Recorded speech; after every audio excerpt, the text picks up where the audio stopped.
Welcome to the Holiness Today podcast. On this episode, I have a conversation with Reverend Daryl Blank, lead pastor at Springdale Nazarene Church. Reverend Blank tells of his story of faith, his call to ministry, and of his work as a leadership developer in the local church and for the denomination.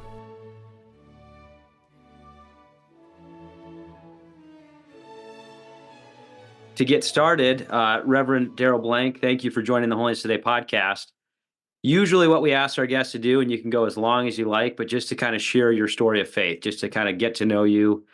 Yeah, sure. Thanks. You never give just an open invitation like that to a preacher. We'll go forever. I have been in the faith all of my life, really. My decision for Jesus was when I was about 6 years of age. But we were raised in a Pilgrim Holiness setting. My grandfather was a Pilgrim Holiness minister.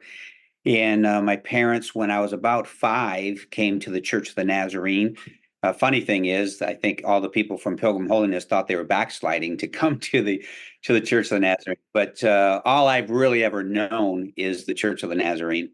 And so I came to faith young, and we were that family that came to church Sunday morning, Sunday night, Wednesday night, 14 days straight for revival, all of that kind of stuff.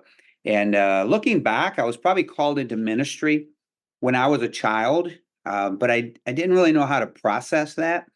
And so I was a late bloomer. And so though I got saved when I was 6 or so years of age, I was sanctified when I was 17 years of age, and just felt more and more like perhaps God's calling me, but I just, again, didn't know what that looked like.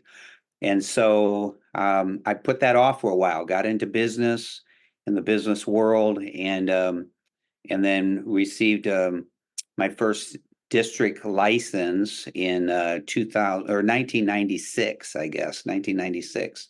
And no, 1989. And then I was ordained in 1996.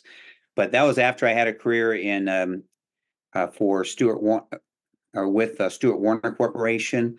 And I sold power tools. I had a regional area of Ohio, Pennsylvania, New York that I covered. And I had already been married. So again, I came in kind of late to all of this. That's the Reader's Digest version. Yeah. So what did you grow up in Michigan? I was kind of doing some sleuthing and saw you're a U of M fan. So I didn't know if you're Michigander. Yeah, I am. Michigan was home for us. And really, I thought even after we were called into ministry, I thought I would probably forever live in Michigan. And God called us from there. I pastored 2 churches in Michigan. The first one, I was an associate at a couple places, but the first senior pastor was at Bad Axe, Badaxe. Yep. That's in the thumb of Michigan. I pastored there 3 years.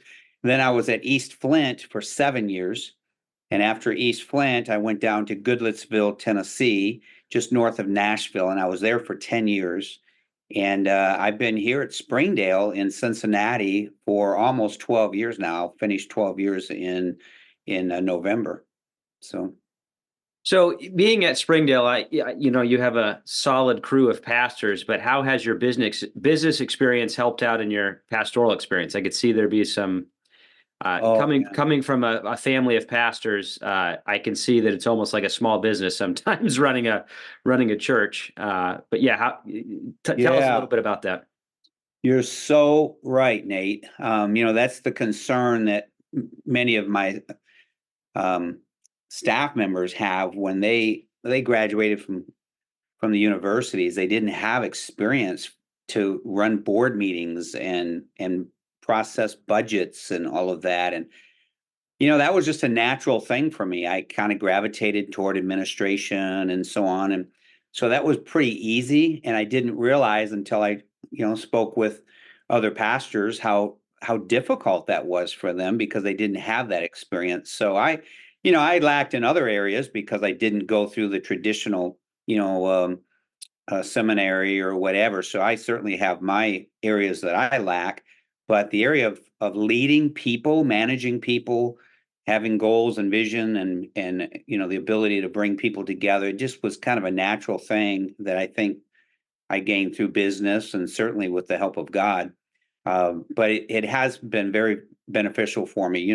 We're processing a $3.2 million budget this year. Well, the average person just can't comprehend that. That's not like a household budget for most people. And it wasn't for me. I've grown into that, obviously, um, the foundation I had helped me in these kinds of processes along the way as it's grown.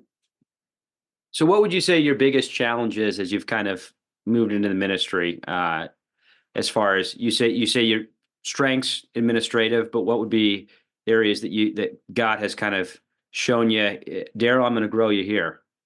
Yeah. Um, Really time management. I still don't do a very good job at that. After all of these years, I mean, I just always feel I'm chasing my tail a little bit. Partly because I love what I do. I absolutely love um, ministry. I love working with people, but I sometimes saying no has been difficult, and so my margins are super, super thin, and I mean, and at times I'm embarrassed about it. Honestly, it seems so irresponsible, and I feel like it's a lack of discipline, even though I feel I'm disciplined in a lot of areas. I have to own it, I mean, it's nobody else's fault. It's just saying yes to too many things. And again, not out of feeling pressure, but just I like what I do, and somebody will, can I do this? Well, yeah, let's meet together. And then later I'm like, why did I agree to that? So I do think that the time management has been the hardest thing for me as a pastor. Just trying to balance personal life with family, with ministry. I was talking to my brother, who's a pastor, a while back, and he's more extroverted, and I'm more introverted, and we were just having theological discourse back and forth on Jesus. How he had his 12 disciples, and then he had his three favorite, and then he spent a lot of time with the Father. But as a pastor, do you find yourself on where do you find yourself on that? Do you find that you've had to learn how to say no? That there's an inner circle, outer circle, or Yeah. Yeah, I do. I saw a study a long time ago, probably in the early 2000s from the Lutheran Church. And they were talking about churches that grew and churches that didn't, churches that were stagnated. And it basically said that the churches that were growing, the pastor spent 80% of his time with the 20% of the leaders, the whole 80-20 thing. And churches that were either plateaued or declining, the pastor spent 80% of his time with the 80%, And that really spoke to me. I realized the importance, because I was a pretty young pastor at that time. And it spoke to me about the importance of investing in the leaders. And so really I'm 59 now. When I was about 50, I made some significant changes to trying to invest in leaders, the church board, our church staff, even within the church staff. I have a leadership team, and most of my time is spent with them rather than the entire staff. I mean, I meet every week with the entire staff, but the investing is really in those key leaders. And then, of course, the ideas, then they pass it on. And, everybody has people that, they're leading over. So, yeah, that was a significant thing for me, is to narrow down a little bit. That's a great illustration, what you said. Jesus had his 12, but then he had his 3 or 4. And I've actually thought of that a few times, that it's hard to do that. And you get accused of having favorites and all that. But I don't get that here because it's a large enough church at this point. But in a church, say 2 or 250, you do get more criticism about, trying to have some parameters around your life. well, in looking for that, what do you? I guess a better way to put it is when you're developing time with people, you probably start thinking in your brain not to profile people as less than or better than, but there's probably key indicators you look for that this person's a leader, or this someone's I can develop, or this is someone I can disciple. Uh, Maybe it happens instinctually for you, but if you've thought about it, what are some of the key qualities you see in leaders or in developing leaders? Yeah, it is mostly instinctive, honestly. But I recognize, for instance, business owners. There's something unique about them. They have a level of faith.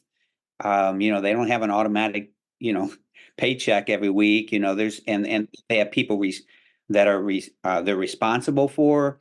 And so I really like to engage with business owners if they either own it or have a significant role in that, not because of income whatsoever. It's all about their responsibility, their ability to manage people and so on. Another thing I do a lot is rely on our staff. We have this conversation quite often, and that is if you have anybody in your area that you're seeing that really seems to exhibit leadership skills, let me know. I need to meet them. Again, just at a church this size, you don't meet everybody. You just can't. And so I rely on our staff, and they do a great job with this, where they'll just pull me and say, hey, you've got to meet Joe. They've come the last 3 weeks and he's got this. So I really rely on them because they have some of those instincts as well to know who might be a high, capacity person. And we do have those. We also have others that they're wonderful, beautiful, God-fearing people, but you might not want to have them in a, high capacity leadership role. Do you sense that emerging leaders seek out leaders? Is that a discernment level, or people seeking out more challenging, more accountability, or is that?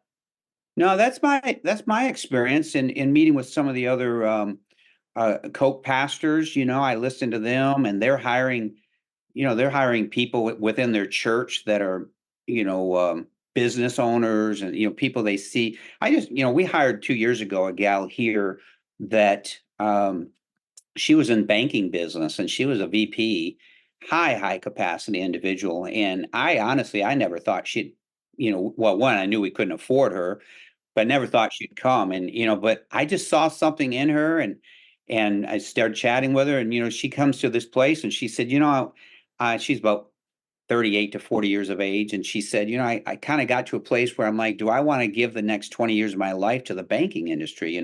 She took a huge, like $100,000 pay cut to come to work in the church as an executive pastor. Well, executive director. She's not a pastor, but it was the single best hire I've ever had. I've had great hires, and I've had some bad hires too, but she has been amazing, and she comes from the business world, and I just felt like the Lord kind of made that happen. If there's just this sense that God's doing something in her life, and she also has gifts that could help, our specific church. And I could repeat that. I've had so many times like that. Several of our staff, most of our staff has been hired from within. The last several that we've hired have been from within the church. We didn't hire them outside the church. You ever have someone surprise you, make a bad instinctual call on someone, and they end up being, you ever have the opposite story where it's like, no, they surprise you on that one? Yeah. So early on in ministry, I was a rescuer. and I would feel sorry for people, like, oh, this guy, he loves Jesus and he feels called, and I made a couple hires like that, and it was just bad. One didn't even last a year, and it's not their fault, it's my fault. It was kind of like missionary hiring. You're trying to reach out, you're trying to raise them up. The one guy in particular, he'd had couple bad experiences in church, and I thought, well, we'll give him a good experience. And but that has always been, it's always been because I got in the way. I looking back at the time, I thought I was doing the right thing, but looking back, I realized I was feeling sorry for them, and instead of really leaning into the Spirit and sensing whether or not God was in this, I thought I can help him.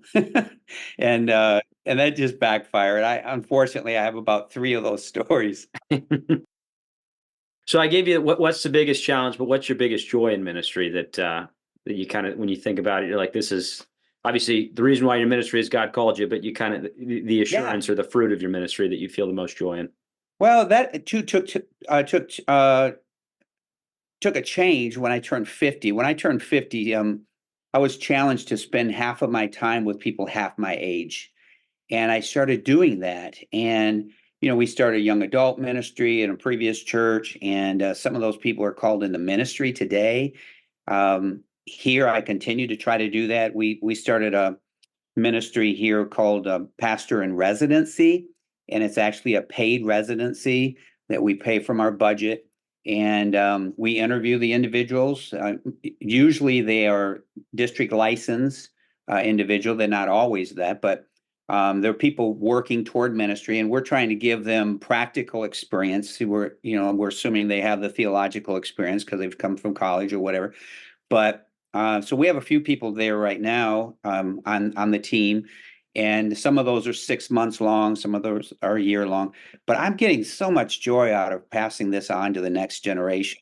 And not all of them are college kids; some of them are 40-year-olds. But it's just been a beautiful thing to see people called into ministry or begin their ministry.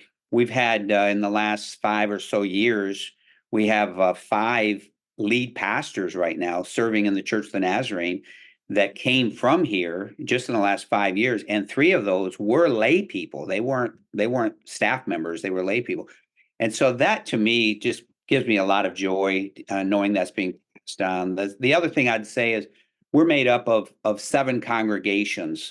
It's not something I had a vision for; it just slowly has happened as we felt the Lord leaning a certain way. We walked through it, and so we have 2 English speaking churches that are just kind of traditional churches, and then or congregations, and then we have an Arabic speaking congregation, a Hispanic speaking congregation. We have a cowboy church, a biker church, and a refugee church, and so that too has brought such joy to see the diversity, to see the outreach that's taking place through these unique ministries. And again, we're raising up leaders in those individual congregations. Each one of those congregations have their own pastor. They're not all paid and they're not all full time. Some of them are, but they're all raising up leaders within those congregations. Yeah. So there's probably been many, but getting started, who was kind of your maybe not mentor specifically? You might have a mentor, but someone that you looked up to. Maybe you never even met them. Some sort.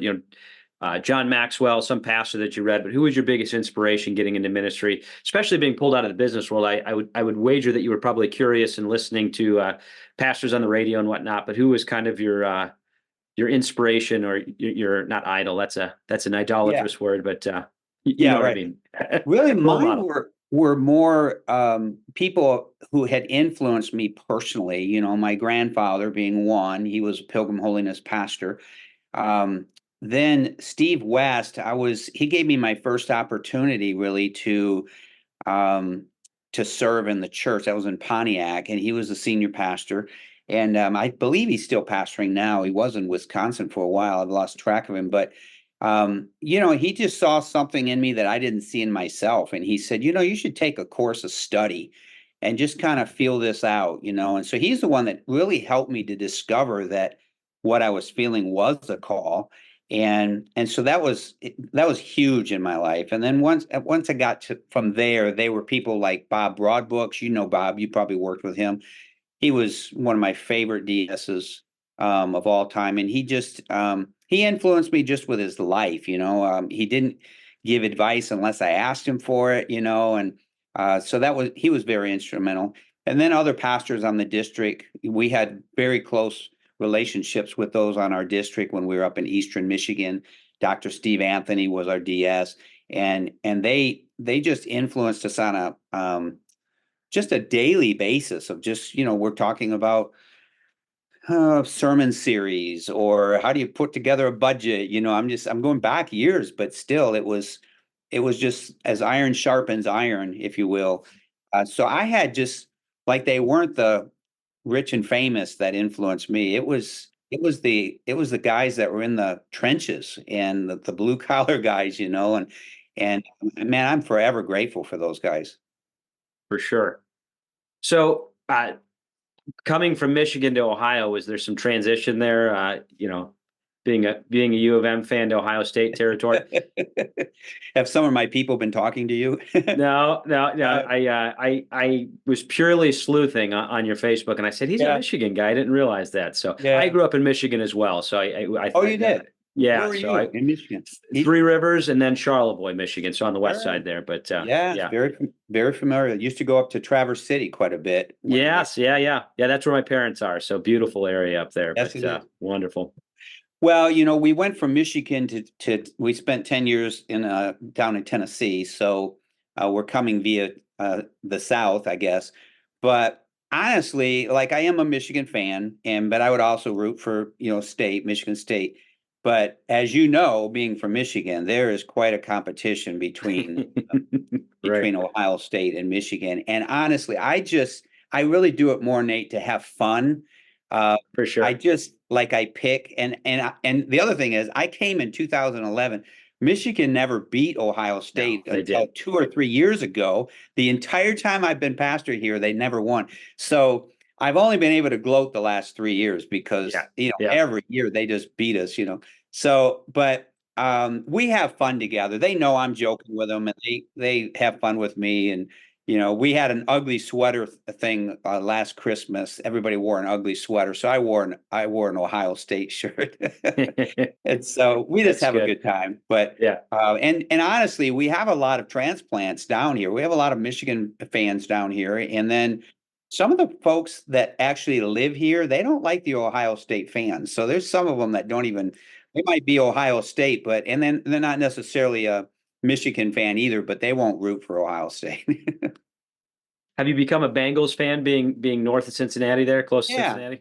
Yeah, I sure am. Mostly I'm a Reds fan. I love the Reds. It's a great organization.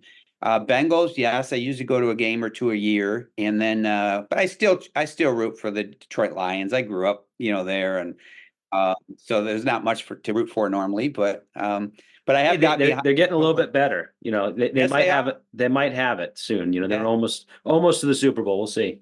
I agree with you.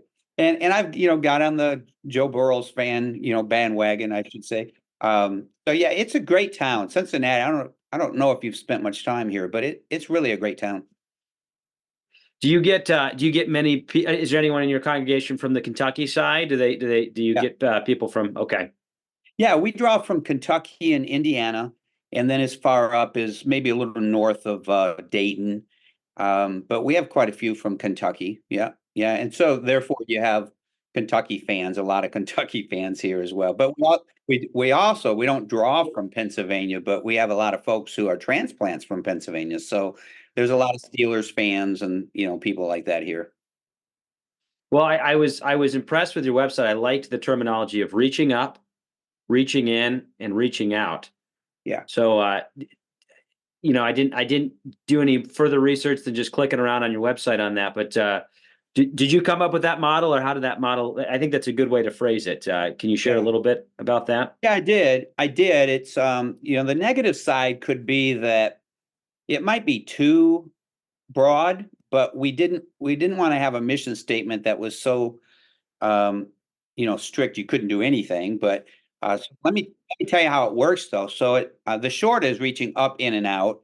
The longer version is reaching up to God through worship and prayer, reaching into one another through discipleship and fellowship, and reaching out to others through evangelism and mission. And what we try to do is, with all of our work and all of our campuses, we try to keep our activities balanced with reaching up, in, and out.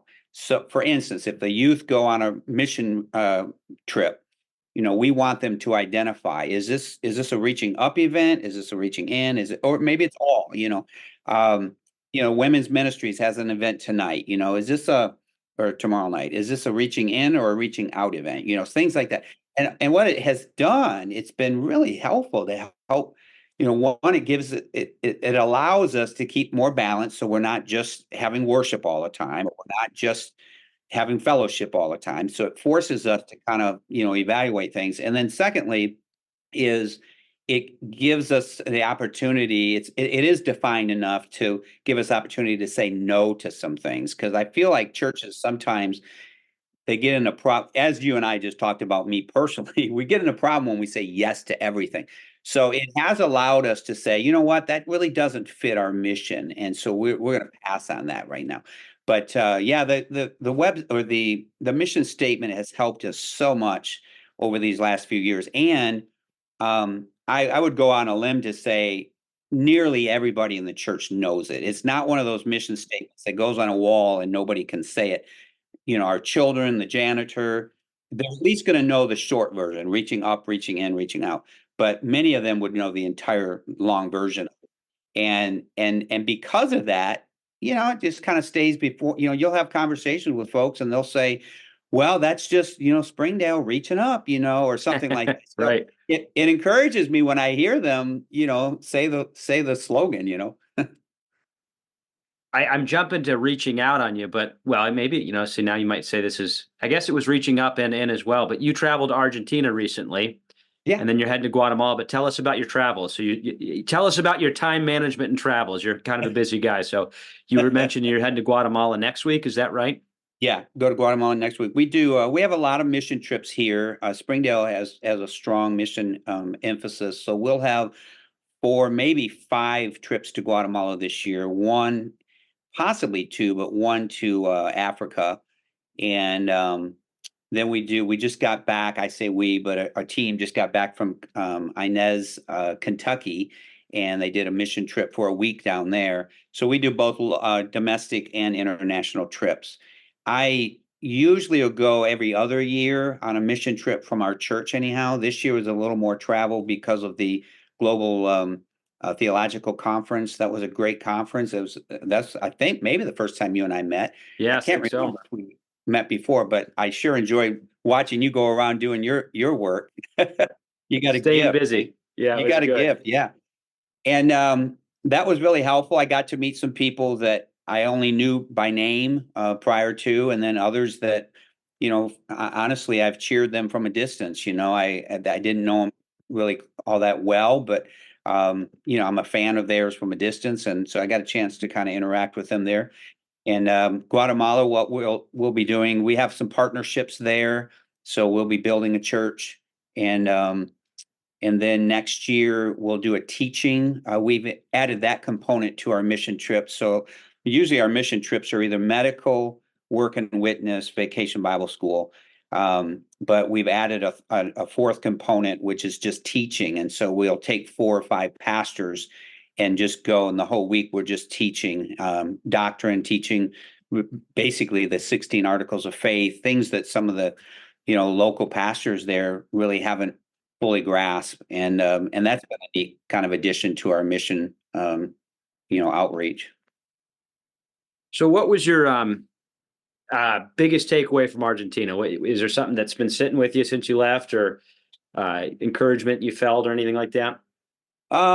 This might surprise you really, Nate. And I don't know how much to get into this, but so um, in the church, I feel like we've got this divide, you know, between pastors and theologians, and that probably doesn't surprise you, but and so my biggest takeaway was I came back and I'm like, these theologians were God-fearing, Jesus-loving men and women who loved the church, and it just helped me to see them up close, to you know, not judge them by, you know, things I've heard, you know, whatever else.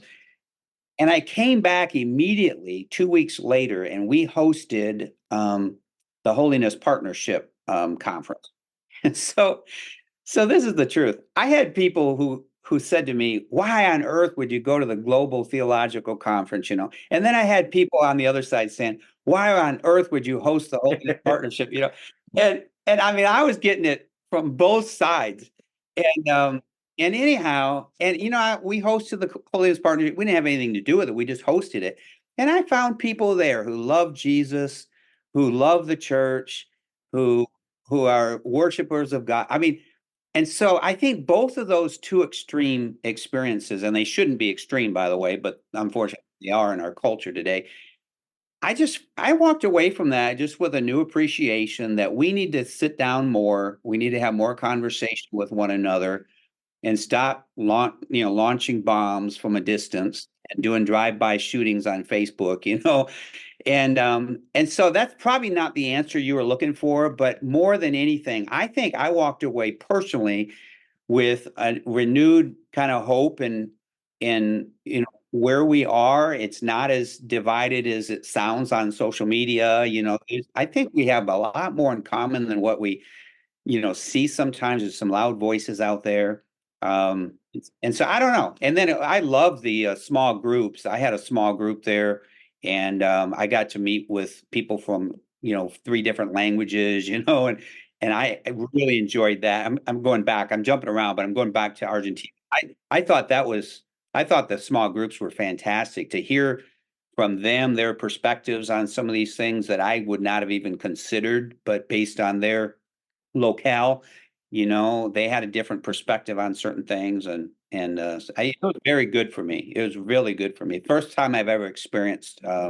In fact, I didn't even know we did that. I've been a Nazarene all my life, and I didn't even know we had a global theological. I think that was the fifth one. Yes, yeah, yeah. That's the first one I've been to as well. But yeah, I almost felt, my takeaway. There's many takeaways, but one of the takeaways, it felt like it was almost a mini General Assembly. Is how it kind of felt to me a little bit. It just the connections with the people, and yeah, and there's something too. I was talking to a few people afterward and whatnot, and people had different perspectives on being encouraged and whatnot. But it's interesting to bring it back to a sports analogy that you can watch sports on television and you can get excited. Yeah. But when you're there with fellow fans and you're cheering for the same team, there's this whole I don't mean this in a sacrilegious way, but there's a whole spirit of gathering together that is greater than every individual component, and so I was encouraged just by interacting with the global church yet again. It was pretty neat to see that. So yeah, impressive work. I would echo what you said about it. I hadn't thought about it until you just said that, but it was kind of like a mini General Assembly, people from all over. And again, I echo the spirit. There was just a spirit of unity, and yeah, I thought it was beautiful.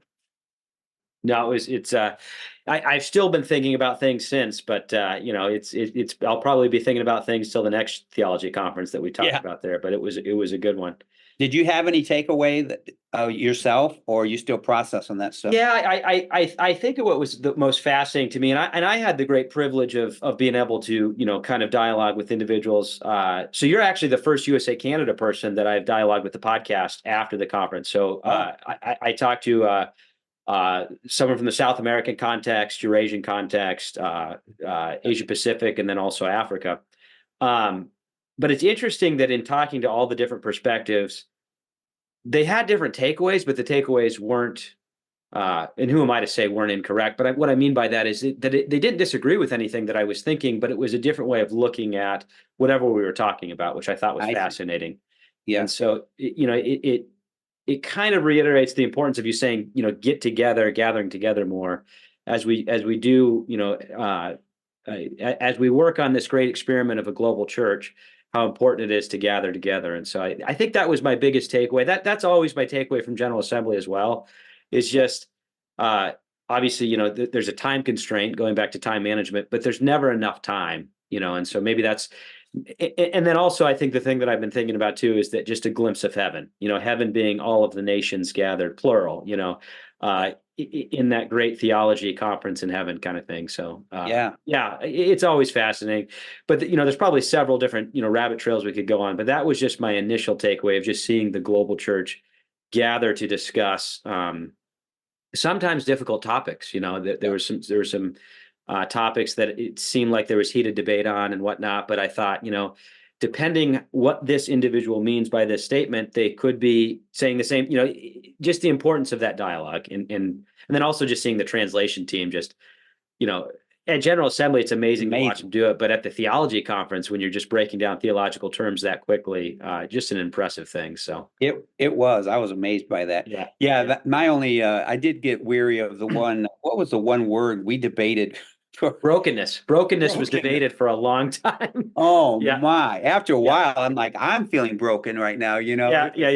But that's kind of that's part of it, and it did bring to light how our different cultures, do view words and so on. And so as wearisome as that was, I did walk away going, okay, I kind of get, like if that's a word that doesn't translate with you, then we shouldn't use it, I guess, Yeah.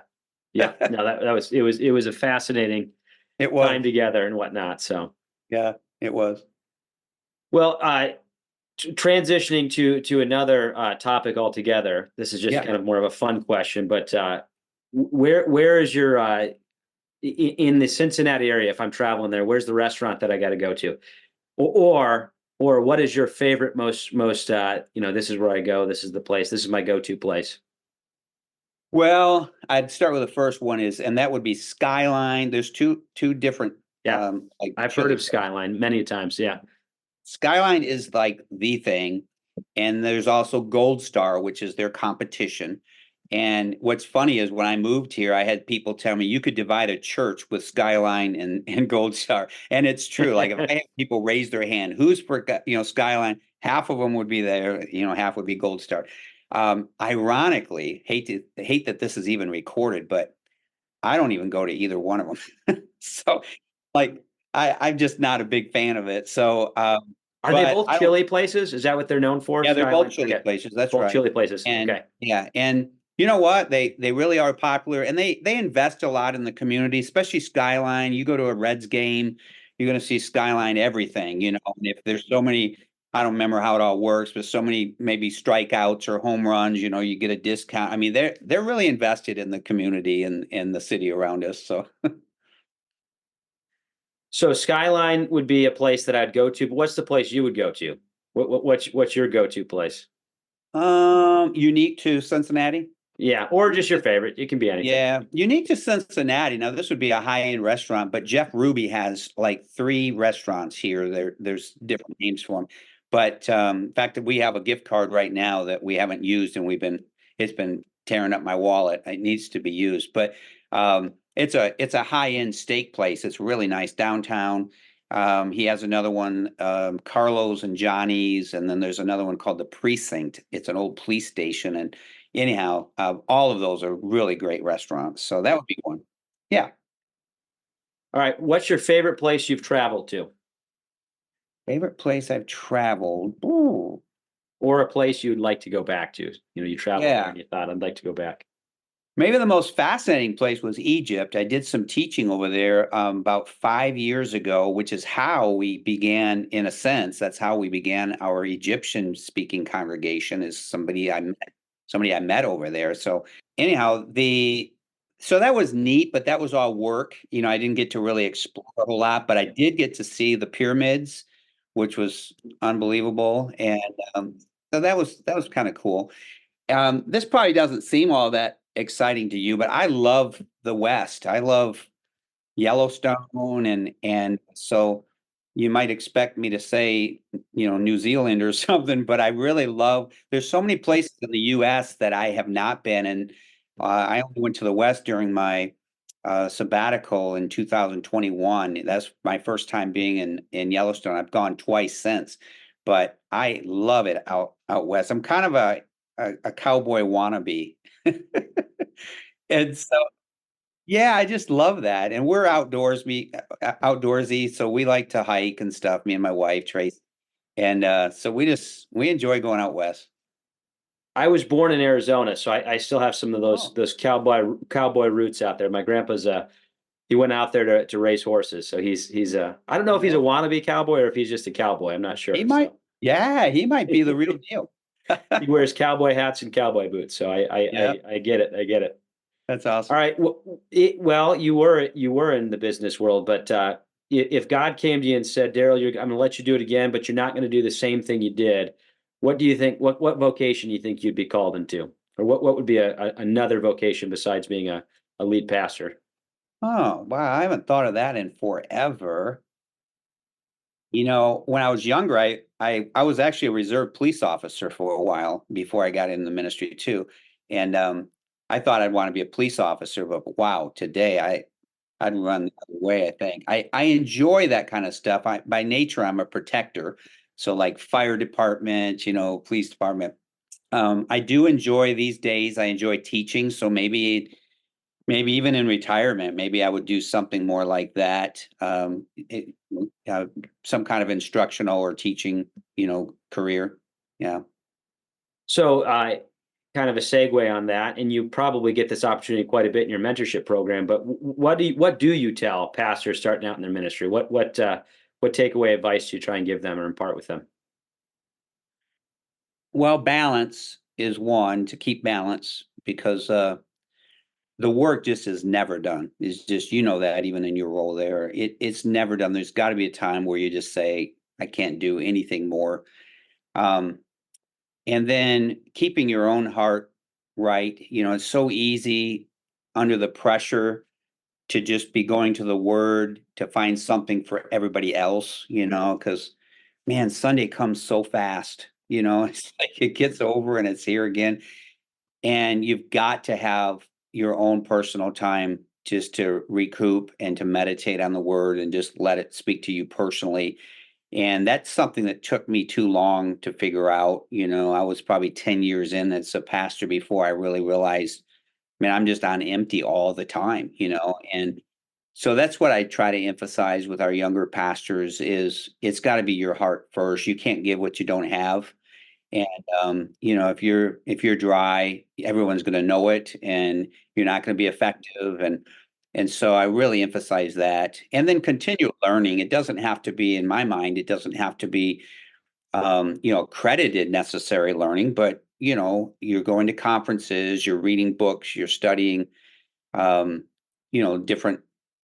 Right now, for instance, I facilitate and the Church of the Nazarene is putting it on, but it's a preaching collaborative.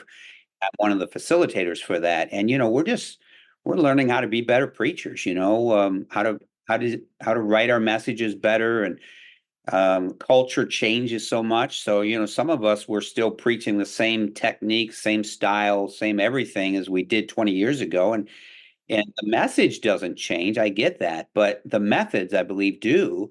And so, it's helpful, for us to kind of learn, what we need to be doing and how we need to be doing it to be more effective. And so I think that continued learning to always be leaning in and, watching your messages, get feedback from other pastors and other parishioners, how you can improve. One of the things we're doing with with this cohort is, we had to submit emails for 20 people in our church, and they gave back feedback, anonymous feedback, which is scary. But and for each person in my cohort, we got 20 emails back saying how we rate in these various areas, and there's about 10 or 15 areas that they kind of judged, if you will.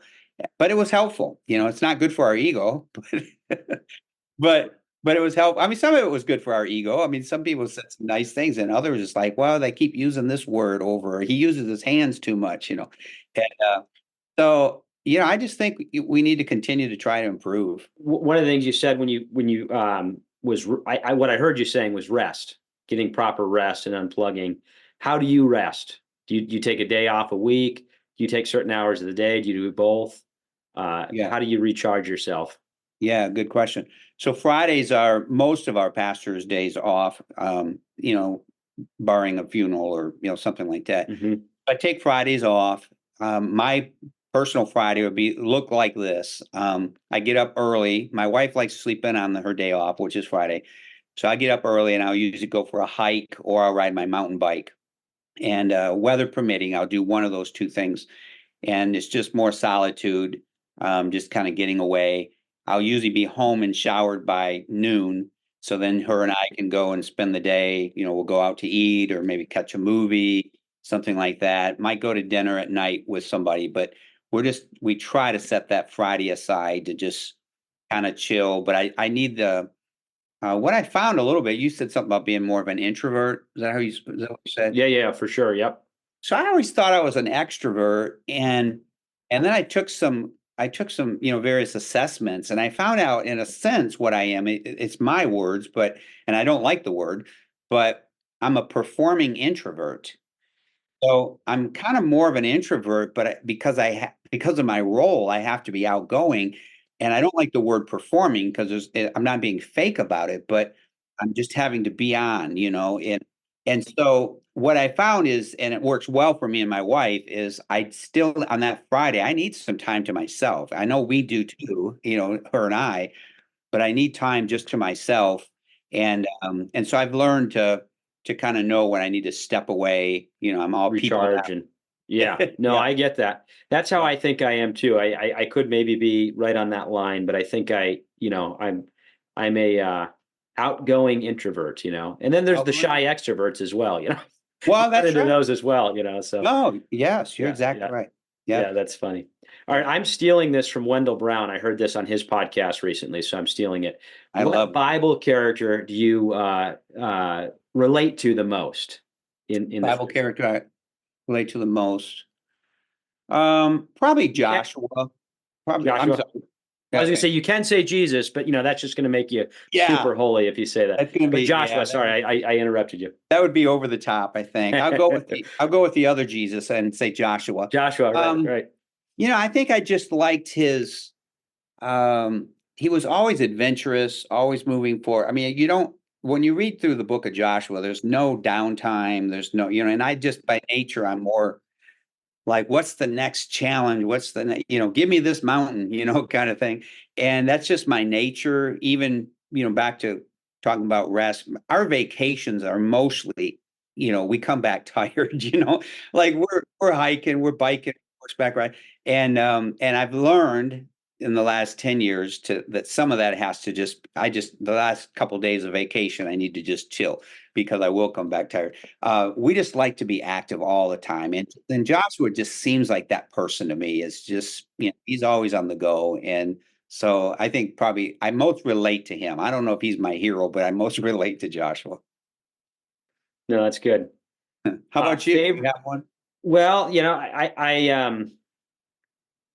that's a good one. I think at times in my life, I maybe I laugh at the sense of humor of Paul cracks me up. I think he's one of those guys that because I like to listen to the scripture, especially if I like to hear it read to me because the back and forth. But I feel like a lot of times when I read Paul's letters, he's kind of ranting. He's going on like I almost imagine him as like a sanctified Jerry Seinfeld kind of character. So he makes me laugh the most. I don't know if I relate to him the most because that might be speaking too highly of myself. And then I like to think of ceiling characters and basement characters. The character and he was also Jesus made the analogy that the sign of Jonah, but sometimes I can see myself being a little bit like Jonah, where I'm almost wanting God's justice to come in instead of saying, what about Right. God's mercy here, Nate? Kind of thing. Yeah, that's So true. Jonah is a good one for me to relate to as well, which I think he also kind of had that sense of humor as well. So I Yeah, imagine him that way. But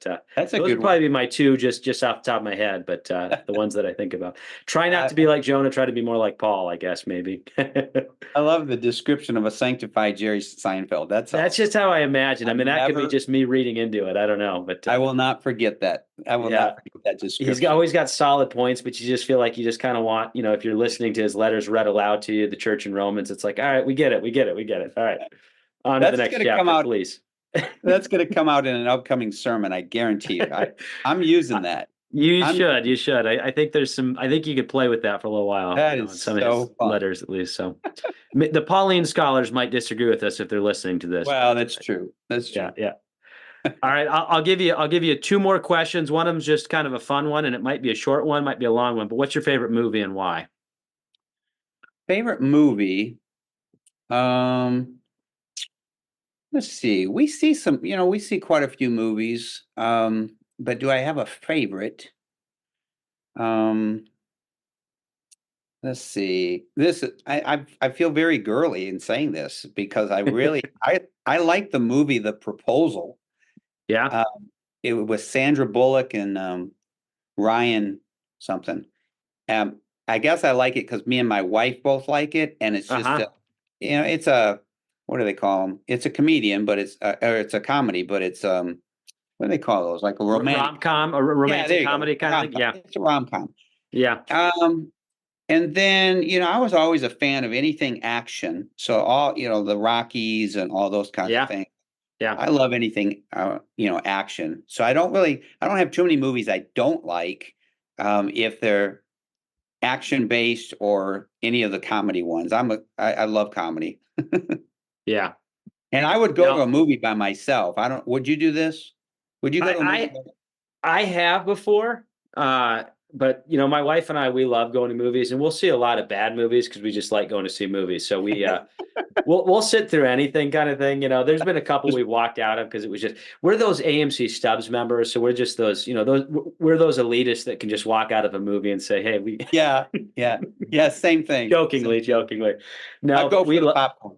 Yeah, that's what we like to do too. We like to just go to movies. But my wife is probably going to be mad. I don't know if I've seen The Proposal. She's a huge rom-com fan, so she's probably going to make me watch it after listening to this podcast. So it's a clever movie, and it's supposed to be filmed in Alaska. And we watched it the first time when we went to Alaska on a cruise one time.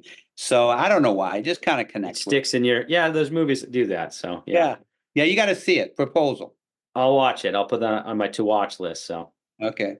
All right, so this is the ending question. So you can take as much time as you want on this, but as you're thinking through just your life and travels and in ministry, what are you praying about the most, or what is your hope for Springdale Church, the Church of the Nazarene, the global church in America? What's God put on your heart to be praying for and thinking about? What do you see in the next few years? Yeah. I find that the majority of my prayer has been for unity. And that's in our local church, my personal family, the denomination, our country, and I don't know, it's not intentional. I feel like the Spirit keeps, like when I pray, that's what I find myself praying. I think a lot of John 17, where Jesus speaks of unity, that the world might know. Maybe it's in the back of my mind because, we're in a political year. I have very few things that keep me awake. I sleep very well.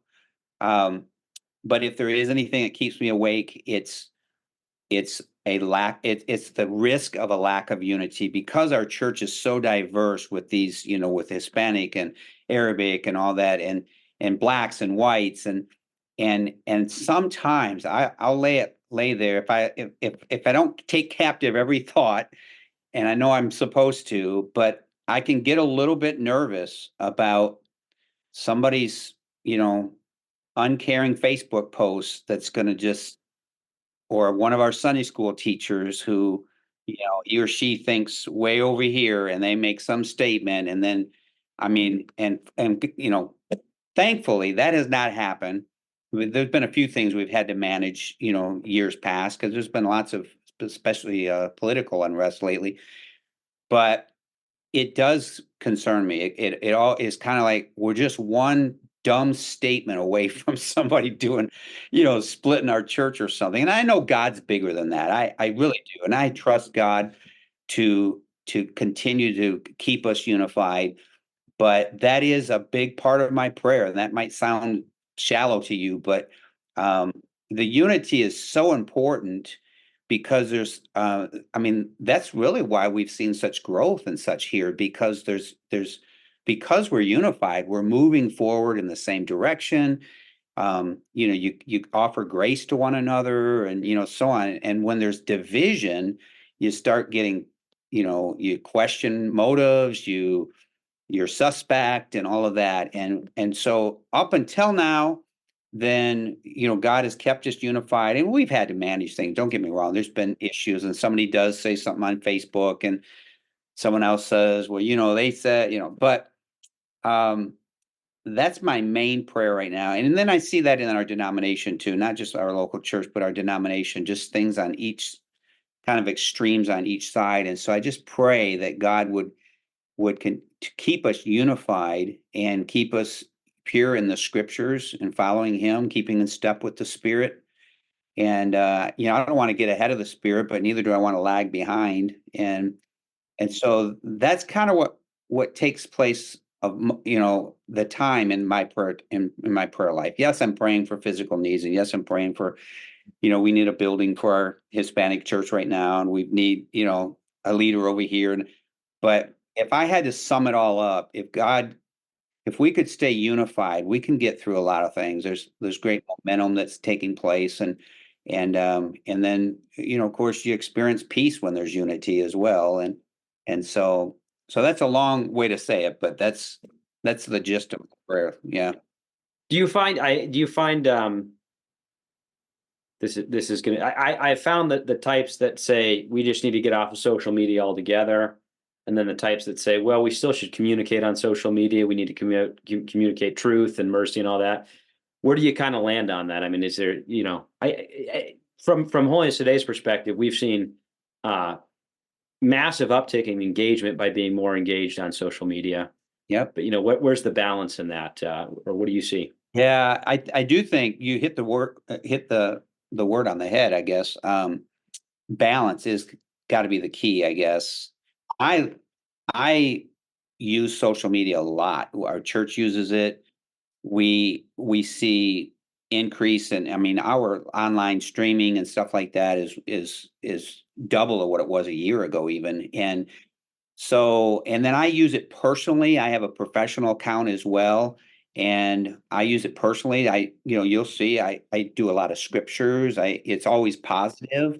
Once in a while I might speak to an issue, but for the most part it's just positive stuff. Trying to remind people that God's in control, or you're one prayer away from a miracle. And there's not enough positive information out there, I don't feel like. And so I encourage our church, not to have fights on Facebook, but use it. And we'll share even the Church of the Nazarene's statement on social media. We'll share that with our congregation a couple times a year to say, hey, this is what Church of the Nazarene says about how we should use social media. I would rather us use it than not use it. There's been a couple of times, honestly, where I was like, man, I just want to walk away from this stuff. And when I've mentioned it privately, I'll have people say, no, don't do that. You're a positive voice. We need more of that. And then I've said the same to other people who have told me, I'm done, I'm not going to do it anymore. And I'm like, no, you're the one of few people that are actually giving positive statements and scripture and things like that. We need more of your voice, So I think it's a positive thing. But there are some people, honestly, in my church that I tell them they should get off it because they can't handle the negativity, and they get suspect about everything, and they get paranoid, and I think some people, they just need to know when to walk away. Now I'll take your question further. I watch very little news, so I am on social media, but I would find myself getting, just negative and, a little overwhelmed by watching news. And I watch the weather and the traffic in the morning. That's it. I just don't watch news anymore. I'm not suggesting that's for everybody, but I think everyone needs to know what they can handle. And if it starts affecting their mental, or spiritual outlook or emotions, probably should step away. Yeah. No, one of my professors at Olivet said to me, he didn't even say it in a way that I should do this. He just said, I don't watch the news, I read the news. And what he was meaning by that is there's so much emotional charging going on with the videos and the noise and all that stuff. And that was him recognizing that I have to process the words on the page, and that allows me to discern, the veracity of things like that. But I've always kind of, because I'm the same way. I don't watch the news either. I really don't. I mean, I'll listen to a podcast here and there, but I mainly, if I'm going to get information, I read it. But that's me recognizing that there's a lot of emotional triggers that people try and charge you up on, different things on the news and stuff. So I'm going to use that. That's good advice. Seriously, because even this morning, I'm watching the news and to get the weather and stuff, and it's like this. It's storms are coming in to our way, Yeah. And I'm like, can't you just say, hey, we have some storms coming through, And so it's like, to read that would be different than to hear this Right. guy and there's music in the background, and it's like It's charging you up. Yeah. No, it it's is. charging you up. I hadn't really thought about that, but Yeah, that he had recognized that, and I thought, and really, I noticed that not that I started thinking differently about core issues, but I started to recognize that certain things that I thought were such big deals really weren't that big of a deal. yeah, It that's good. allowed me to have more context on those issues, but it was good advice that I've stuck with me. Sometimes I've not been the best at it, but for the most part, I've tried to read the news, not watch it, kind of thing. That's So, good. yeah, I yeah. like it. You've helped me today, Nate. Well, Thank you for that. it's always Sure. fun to get together and chat with Yeah. like-minded fellow believers. So, together in the spirit. Amen. But it's been good. Amen.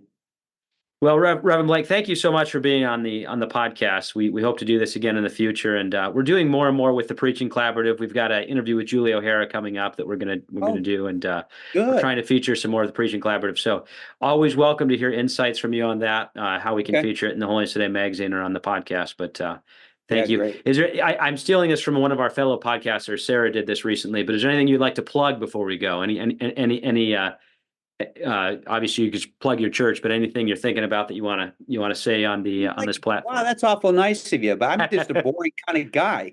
I don't. If I was a little further ahead, I've been kicking around. I've started writing a little book. I don't know if it'll ever happen, and I want to call it Waffle House Theology. And give you a little background. I went for a year. I went to Waffle House on Sunday morning at 3 a.m. every week for a year.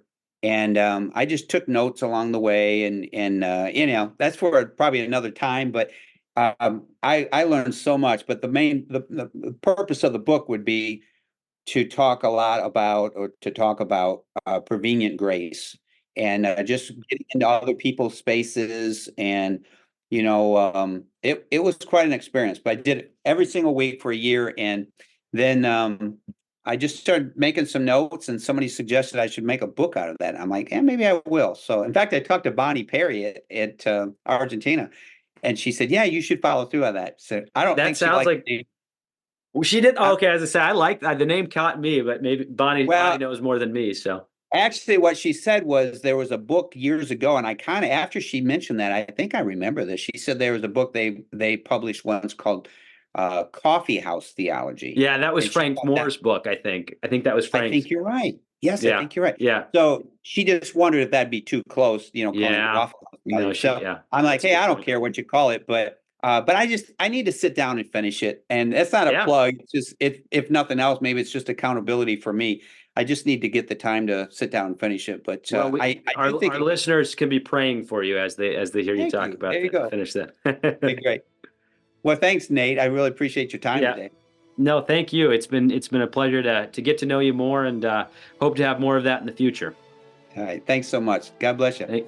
Thank you.